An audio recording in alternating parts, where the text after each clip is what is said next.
Hello, हाय, कसे आहात सगळे? Welcome to my channel. हा माझा पहिलाच व्लॉग आहे आणि आज आम्ही चाललो गणपती बाप्पाचे दर्शन घ्यायला. तिथे जात असताना वातावरण खूप छान होतं.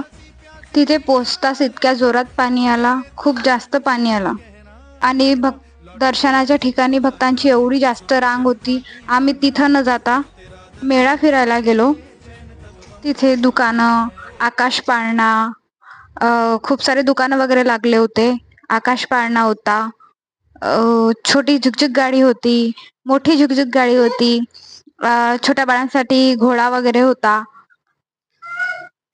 छोट्या मुलासाठी खेळण्यांची दुकानं होते आणि तिथल्या दुकानामध्ये मी थोडीफार शॉपिंग सुद्धा केली. पिऊसाठी काही खेळणे घेतले आणि असा होता काही माझा आजचा लूक. येताना तिथले काही डेकोरेशन अशा प्रकारचं काही झालं होतं. मग घरी येता येता आम्ही गणपती बाप्पाच्या सुद्धा दर्शन घेतलं. आता गर्दी खूप कमी झाली होती म्हणून. चला तर मग नंतर भेटूया. Okay, bye.